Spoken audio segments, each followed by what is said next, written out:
Joining me now, Max Kunter, senior writer for Newsweek, and Caitlin Huey-Burns, a reporter for Real Clear Politics and CBSN political contributor. Thank you both for joining us. Well, you heard there the president said he wasn't doing a good job. That was his response. Caitlin, we have known for months we weren't sure whether or not Comey would hold on. Why didn't the president just get rid of him when he could have months ago? Well, that is the biggest question in Washington right now. Why this? Why now?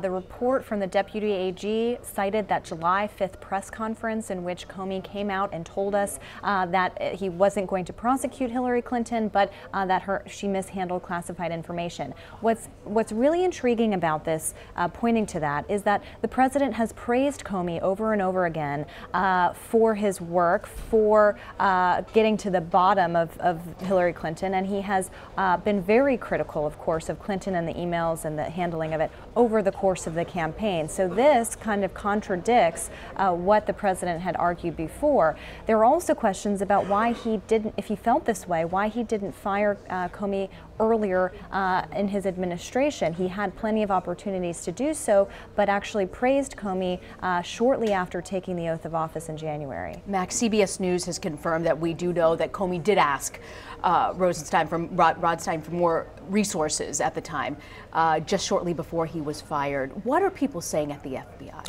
I actually don't think that they think that that's a huge deal. The FBI director can ask for more resources. People leading these sorts of investigations can ask for more resources.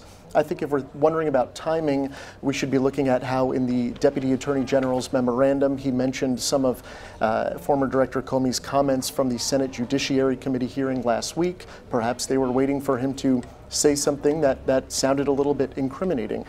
We also have that ProPublica scoop that came out a couple of days ago. While that was not mentioned in the memorandum, perhaps they were looking for just good timing when people were talking about Comey and perhaps misconduct.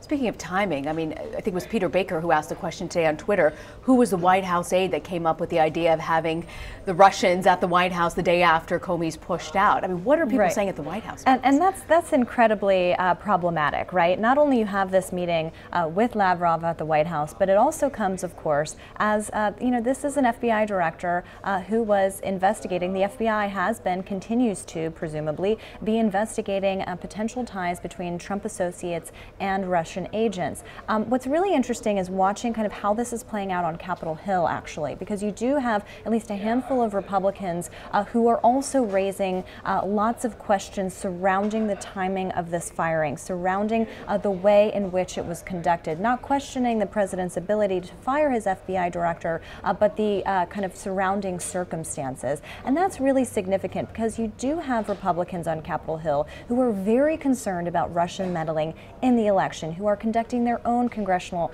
investigations into this, and also who saw the FBI investigation not only into collusion but into Russian meddling as well as, really key and trying to be fair. And so it's something that has kind of scrambled some alliances on Capitol Hill. Yes, you have Democrats who are kind of towing the party line, opposing this decision, but they have also raised concern about what this means for the status of the investigation, and you have some Republicans who agree with that premise. Max, you've written extensively about Comey in Newsweek.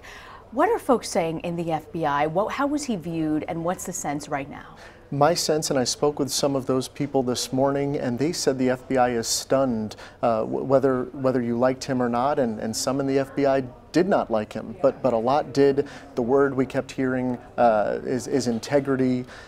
People are stunned, and the important thing to remember is that they do have 50,000 investigations a year. Russia is only one of them, so there will come a point, perhaps today or in the coming days, when they're going to get back to work. But the word disgust was used to me. They're disgusted at what happened last night. And we know that there's an acting director right now. What do we know about him? He's not expected to be the full replacement, is my understanding, right? There has been no indication that he will be. His name is Andrew McCabe. He joined the FBI in 1996 in the New York field office. He went on to the Washington field office and held leadership positions in counterterrorism, national security. My understanding is that for a 20 or 21 years in the FBI seems like a long time, but But some people actually felt that he rose through the ranks perhaps too quickly. That was the sense that I got this morning in talking to people. And there's a cloud around him, right?